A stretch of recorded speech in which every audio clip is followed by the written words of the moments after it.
Lifecycle marketers think holistically about the life cycle of a prospect becoming a lead, becoming a customer, and then growing to increase the lifetime value of that customer. Today, we'll be chatting with Ashley Faus about lifecycle marketing, how to develop a system, and then scale it as your business grows. Ashley is currently the head of lifecycle marketing at Atlassian, and over the span of her career, she's managed to implement lifecycle marketing strategies at small companies and large companies like Atlassian. Once you start stepping back and saying, we're not just acquiring the customers, we're also helping them get value so that they'll stay, assuming that we need to retain them beyond just where they are today, we want to grow them, that's how you would get started. Hello, everyone, and welcome to another episode of Plugin.fm, where we extract key lessons from top entrepreneurs to inspire your business growth. My name is Patrick Rolland. I'm an e-commerce expert and educator, and I'm here with my co-host, as always, Goran Mirkovic, a content marketing specialist and the CMO at Freemius. Today, we're going to be chatting with Ashley Faus about lifecycle marketing, how to develop a system, and then scale it as your business grows. Ashley, welcome to the show. Thanks for having me. This is going to be fun. I think a lot of people kind of know what lifecycle marketing is, but since you're an expert in it, I'd really like to get into what exactly is lifecycle marketing? The definition that I use for this is that lifecycle marketers think holistically about the life cycle of a lead, becoming a prospect, becoming, or I guess I should say a prospect, becoming a lead, becoming a customer, and then growing that customer to increase the lifetime value of that customer. The hard part about this is for larger organizations, those functions are often distributed among different teams or they might be called something different. So for example, the upsell expansion pieces of that portion of the life cycle might actually sit with a team called growth. The acquisition portions of that might sit with a team called demand gen. Product marketing, if you're in a small company, product marketing might actually own a lot of that. There's a customer success team if you're working on something that requires a lot of rollout and implementation and change management to drive adoption in an org. Customer success might actually own a fair portion of that onboarding piece, right? So I hesitate to say that lifecycle marketing is the end all be all because I'm going to get a lot of people, especially if they work in bigger companies, saying, isn't that what growth and product marketing and demand gen and customer success and, these other people do? And the answer is yes, but overall, the umbrella of lifecycle marketing encompasses the full life cycle of a person from the, first purchase or the first indications that they're going to do by intent something all the way through retention actions like upsell, cross-sell, expansion, et cetera. I kind of feel like lifecycle marketing is just this thing that kind of goes on top of the sales funnel and then beyond, because we're talking about people after they buy stuff. But is lifecycle marketing just email technology on top of a sales funnel? Is that a good lens to look at it? No. So again, depending on the organization, yeah. So this is really hard, right? Because the words matter, the tools matter, who owns what, right? The roles and responsibilities do matter to make sure that you're not doing duplicative or potentially competitive work, right?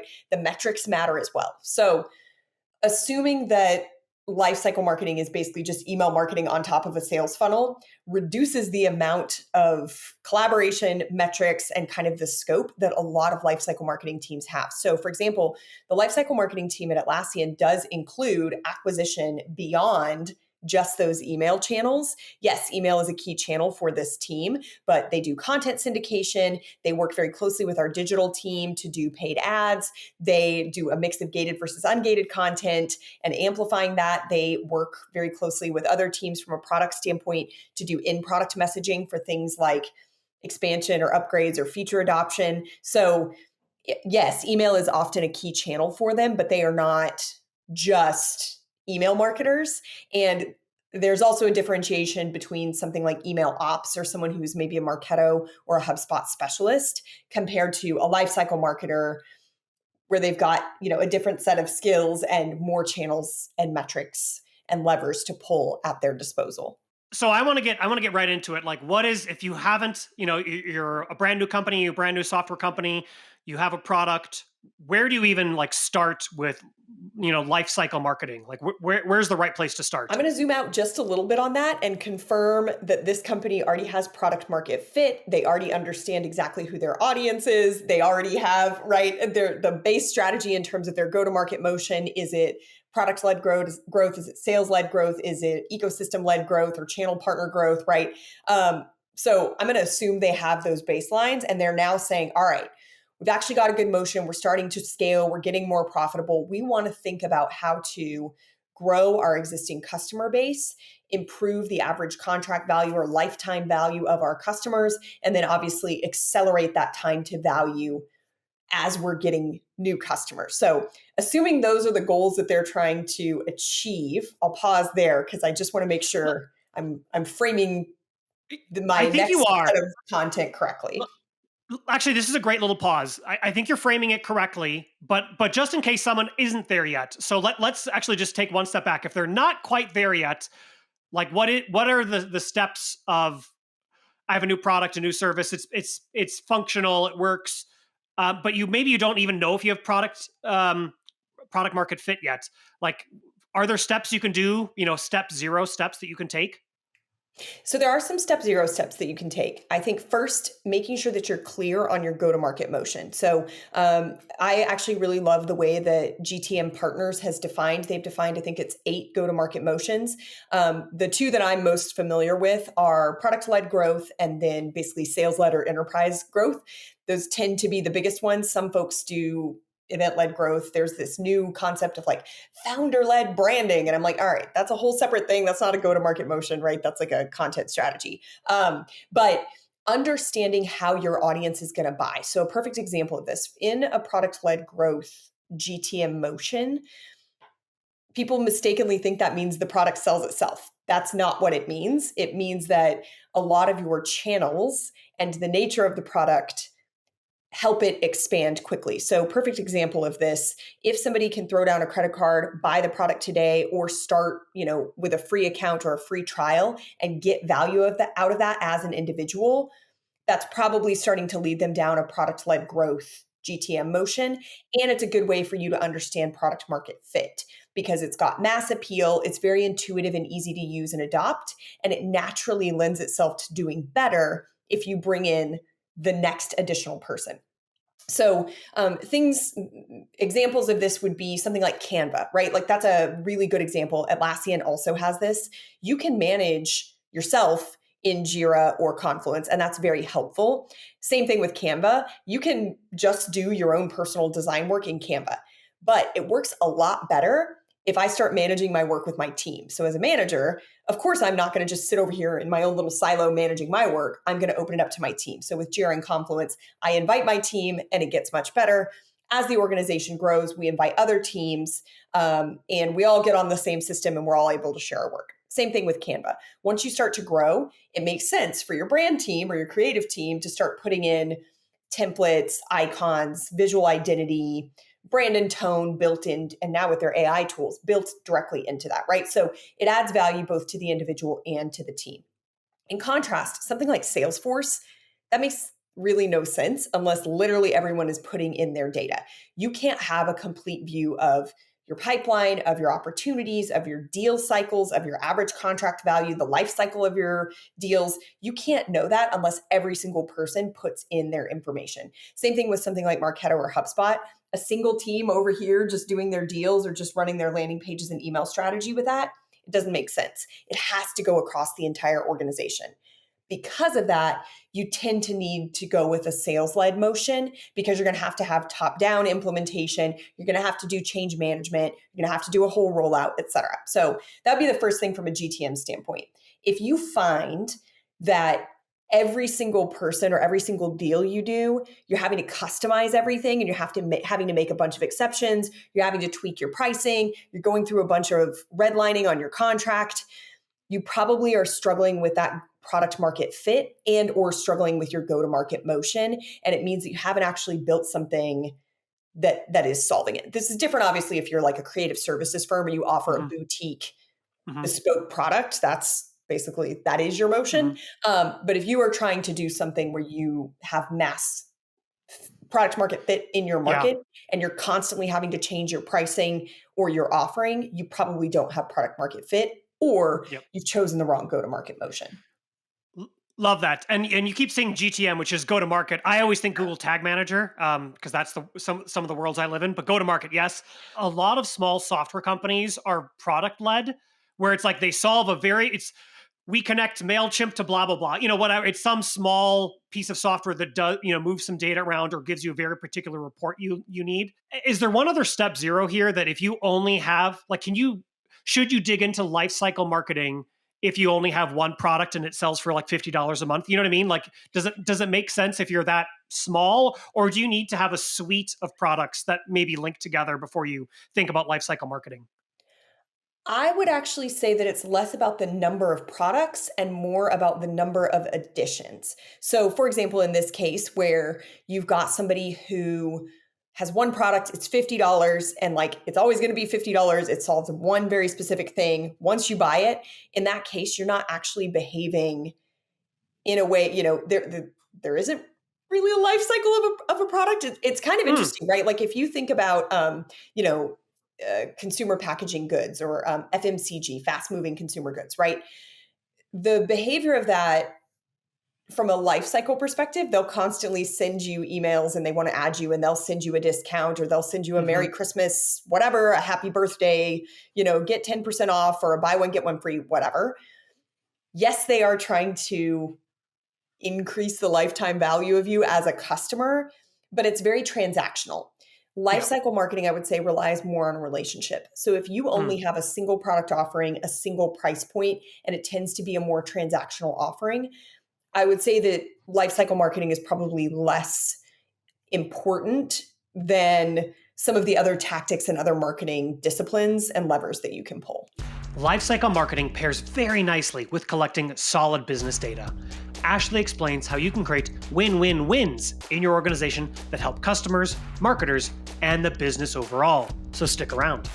I, for a fact, know that we have a lot of people who develop teams, let's say. And like this is a really live product in a sense because you are constantly taking feedback and adding new stuff and trying to optimize it. And obviously, like if one thing goes well, the other thing will go, will give you like some boost to try like build like a spin-off product or something like that.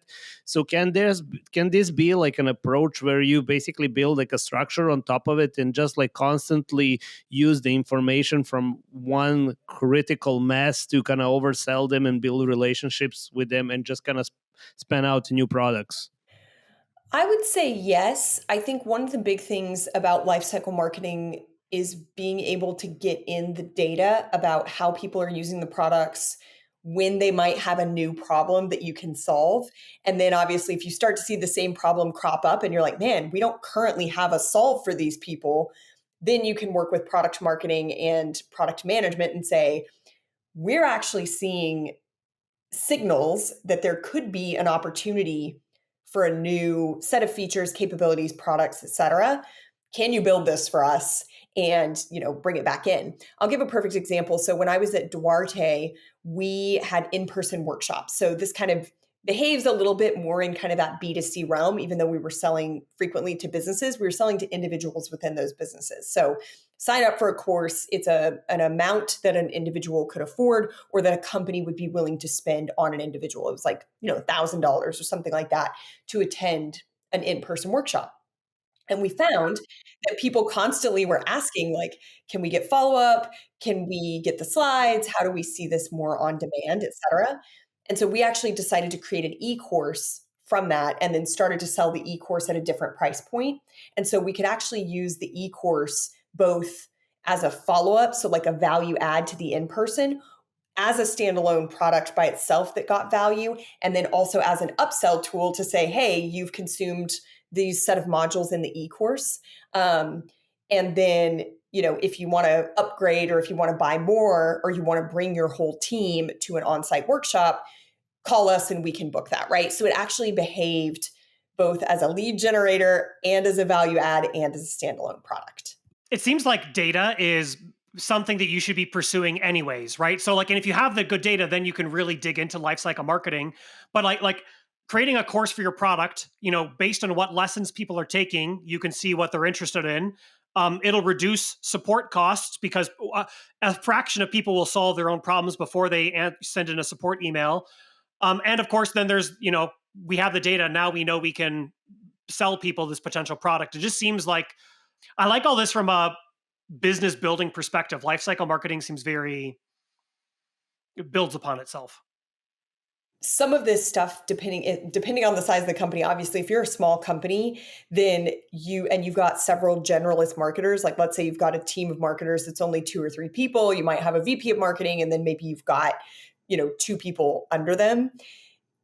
From my perspective, what I've seen is that usually either PMM and or lifecycle marketing tend to be the generalists that you would hire. Product marketers tend to have more expertise on competitive intelligence, market intelligence, dealing with product, thinking about audience intelligence for product market fit, more responsible for the deeper details of the product. Lifecycle marketers tend to have more expertise in channels, narratives, asset types, that kind of paid versus owned versus social versus earned mix. So I actually think that PMMs and in our case, we call them CLMs, so customer lifecycle marketing teams, should be partnering very closely together and both kind of bringing that mix of like audience, market, competitive intelligence and channel, asset, budget mix expertise. Like that's how that really works together if you've got a small team. Can you take us through, like, step by step, how a smaller team or individuals to start to implement lifecycle marketing? What are the, first stages to kind of think about if you're like sold on this idea? Yeah. So I think the biggest thing is understanding, basically getting out of the mindset that marketing only owns the acquisition piece. And I think this is something that has been a problem for a very long time. The 4 Ps of marketing, right? Product, price, place, and promotion. Marketing has gotten pigeonholed into just the promotion piece. And so it's become just advertising or just brand building. And we forget that actually, no, we need to make sure we're influencing the product. We need to be influencing where it's sold. And then we need to be thinking about the price. So that's the first thing, is making sure that you have that 4 Ps mindset. The second thing that I would say is looking across the organization and getting very close. If you have a customer success and or support organization, getting very close to them. Because once you start stepping back and saying, we're not just acquiring the customers, we're also helping them get value so that they'll stay. That's the retention piece. And then throughout the life cycle, that upsell, cross-sell, retention, expansion, assuming that we need to retain them beyond just where they are today, we want to grow them. That's how you would get started. So if you start to see the documentation piece that you mentioned earlier, Patrick, is a perfect example. Particularly now, and for PLG companies, a lot of the documentation is available online because the first question everybody asks is, well, how hard is it going to be to roll this out and scale this? And so showing the documentation actually comes in earlier in the life cycle of that customer. It might actually come in at the acquisition piece of it. So being able to feed in those questions that you get and seeing from a support standpoint, what are the common hurdles that people have to adopting this product to get the time to value, to encourage them to stay or upgrade, that then feeds back into your buy intent content at the beginning from an acquisition standpoint, because you're actually now starting kind of to help them with a new set of problems or a new set of capabilities. So getting very close to whoever is helping with support, implementation, documentation, if that's a separate team, getting very close to them and thinking holistically about that, making sure that that content is optimized from an SEO standpoint so that the right content is showing up at the right time for the right audiences in the right place. Most marketers are familiar with the buyer's journey. It's a helpful way to understand how someone becomes a customer. But Ashley has a different take on this, and she has a different model called the playground. We'll get into that next. One thing I talk about that's not specifically related to lifecycle marketing, but is related to audience journeys, is this idea of the playground. And the idea that we're no longer using this linear funnel or a looping decision journey. That's not how anybody buys. That's not how anybody thinks. They don't wake up and be like, I shall be in the consideration phase today, right? Like, Nobody does that. They're searching around, they're trying to solve a problem, they're trying to learn something, they're trying to use a product or service that they already purchased. And so this idea that like, we're going to just do this linear handoff. Well, I don't know. They signed up. I don't know what to tell you. I did my job, right? And now you as a salesperson are like, I got you. I'll take them away and, close the deal. And then once the deal is closed, they throw them over the wall to a customer success person or support. And it's like, the audience doesn't care. They don't see themselves as a prospect and then a lead and then a customer and then a user, right? They're human behind the screen. And just because we have different expertise or different roles and responsibilities internally, the audience should not be experiencing those handoffs. And so that's the other big piece of this, where you realize that, the looping decision journey basically drops you back into the awareness phase, but they've been using the products. And so if they're going to upgrade to a premium edition, it's not that they're unfamiliar. Like, you don't need to go all the way back to the awareness phase. You're educating them or empowering them or whatever it is to use a premium edition set of features, or again, even the decision of, do you do feature gates versus user limits as the trigger for someone to upgrade or expand? That's a decision that you need to be making in tandem with your customer success and your product teams. It can't just sit over there. And it's kind of like, there are a lot of different ways that you can increase the lifetime value of that customer. So making sure that you understand where there's feature gates, user limits, and how that behaves from a buying standpoint. Is that the user limit in one product? Is that the user limit for the overall licenses for the company? So getting them to buy more of one product or net new of a different product, that can actually help you get over the user limit to where you're, again, these are the types of things that a lifecycle marketer should be thinking about in tandem with their product marketing counterparts to find out which one is the audience most, like, which one do they need next? Do they need more of this product, or they need this other product? And then, that'll influence your messaging and the levers that you pull in terms of what content you show them to convince them to increase their spend with the company. I definitely want to say I love the idea of the playground. Because there are times where I'm so close to buying, and then I see maybe like not a flaw, but I see a negative review or something, and it's like I almost bought this product, and then there's a negative review, and then actually I go all the way back to like, oh, actually I need to look up like a whole bunch of competitors. It was a $50 product. I almost made an impulse purchase and just bought it. I see one little thing, I go all the way back, and then, oh well, this thing works for this competitor, but then let me look at the docs for this. Maybe I can get over this. Like, it is. There's something that is not accurate about it. And a playground where kids are just running from one station to the next definitely is probably more accurate of how buyers actually work in the real world, where they're a little bit frenetic and unpredictable. So I really like that as you as a can't metaphor. really kind of like map how many touches someone will have with the brand before buying. So for instance, I can have like 45, you can have 2. There's no, like, you can't really cut it in the middle and say like, hey, this is the norm and this will happen. Like, statistically, I think like people tend to kind of over rely on numbers in that case, but also they kind of neglect the whole situation that this is like a live organism that needs feeding, nurturing, and analyzing. And one thing that I thought that you said really interesting, that was really interesting to me, like listening to your answer, is that you kept mentioning content. So like, how big of a role does content play in lifecycle marketing as a whole? It's huge. So in order for you to run campaigns or share messages, you have to have something behind that. You have to drive to a place. So that could be the ad creative, that could be a landing page, that could be, ebooks, white papers, webinars, blog posts, videos, etc. So content is huge.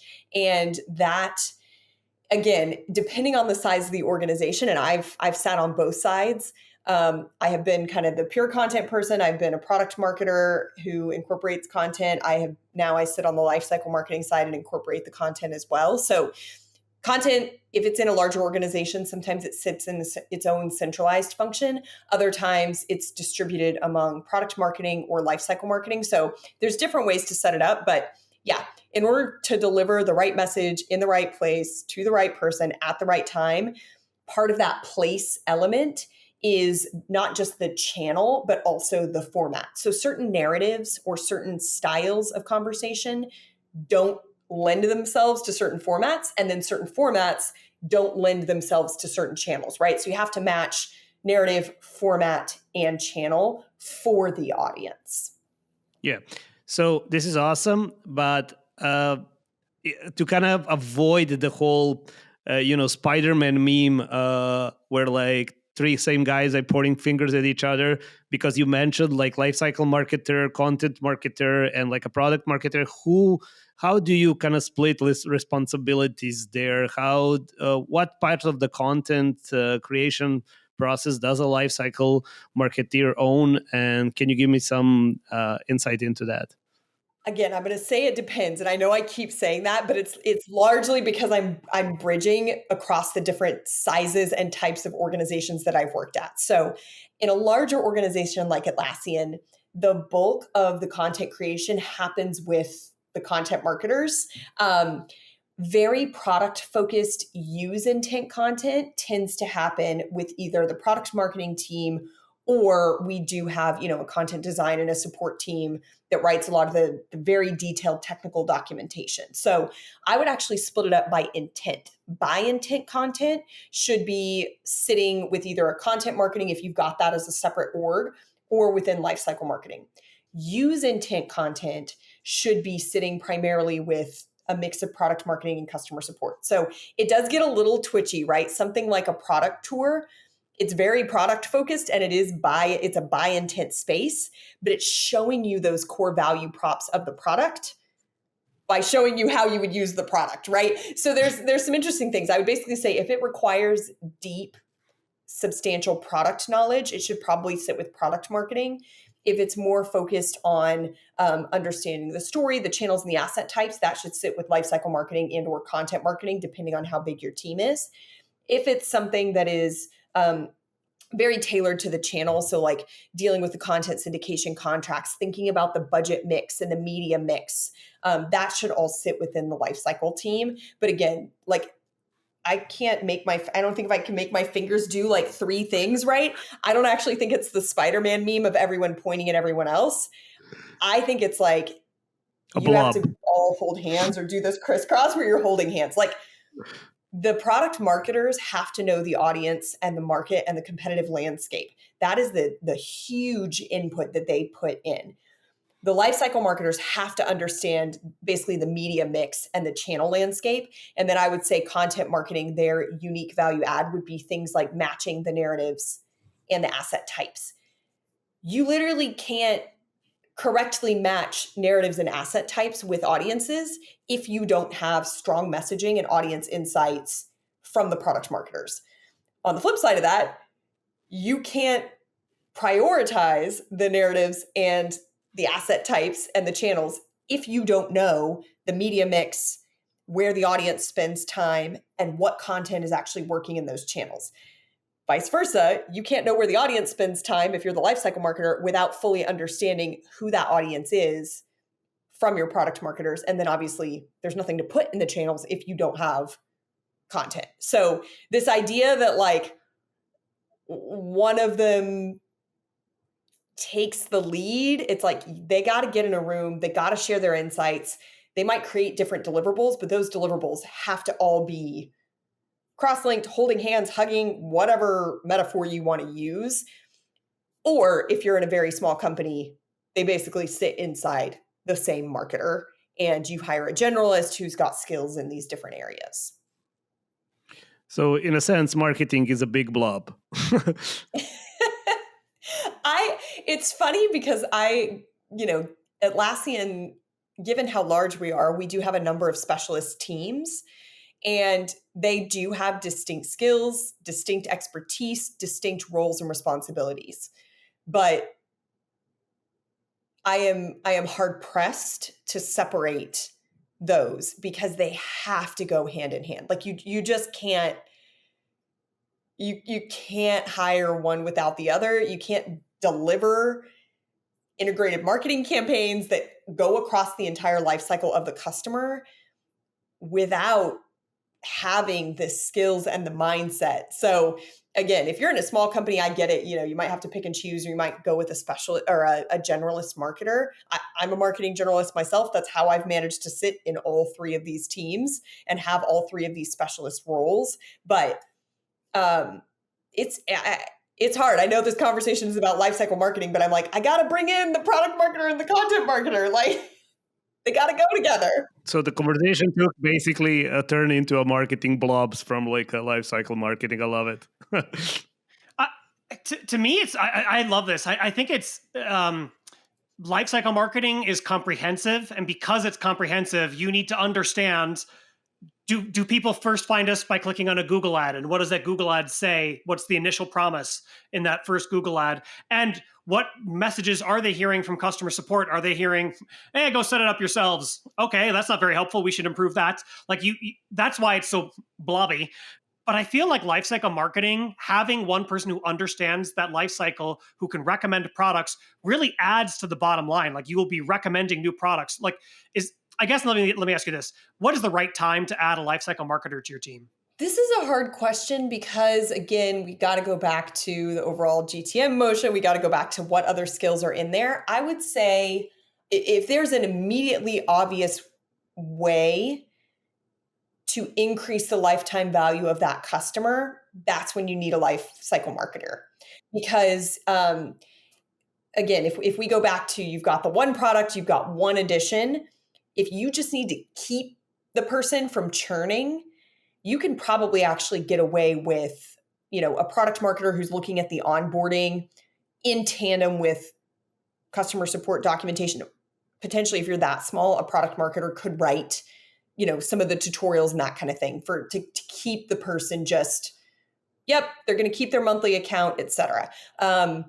Perfect example of something like this would be like Shield, for example. So Shield does LinkedIn analytics. You basically hook up your LinkedIn profile and it will do analytics. They, I think, have 3 tiers. I'm on the lowest tier. I'm on the creator tier.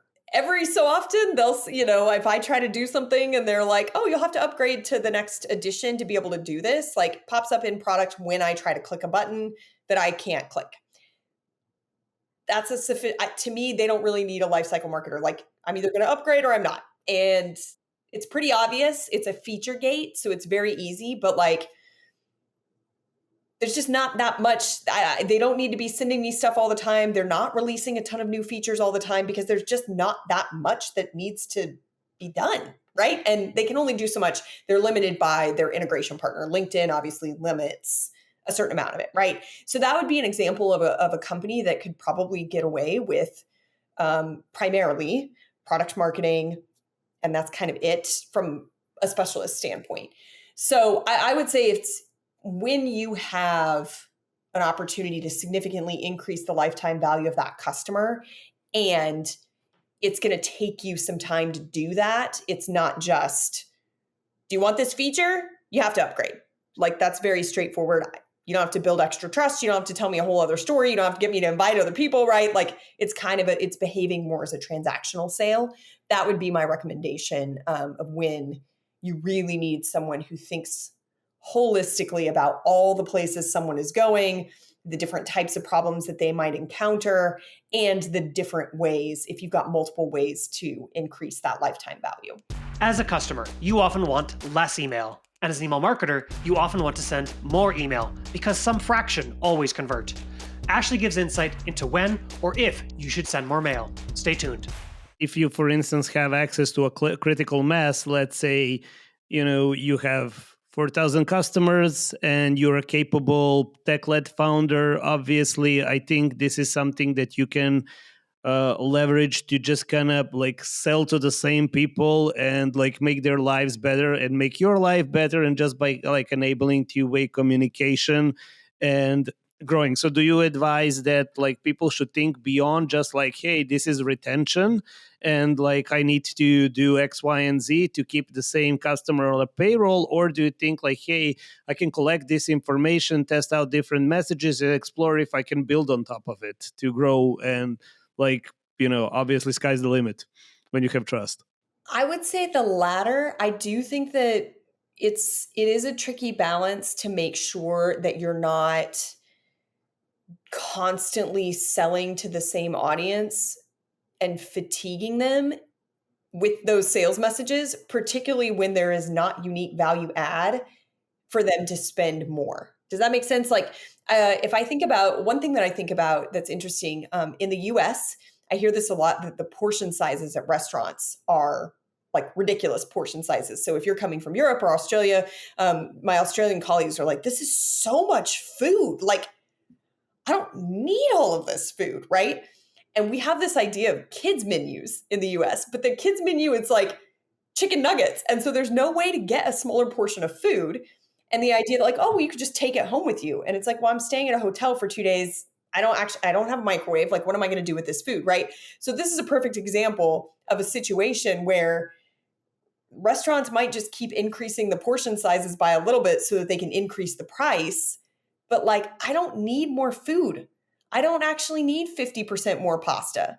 I don't actually need a 50% bigger hamburger. Like, I just want the portion of food that I want, and I want to pay a reasonable price for that.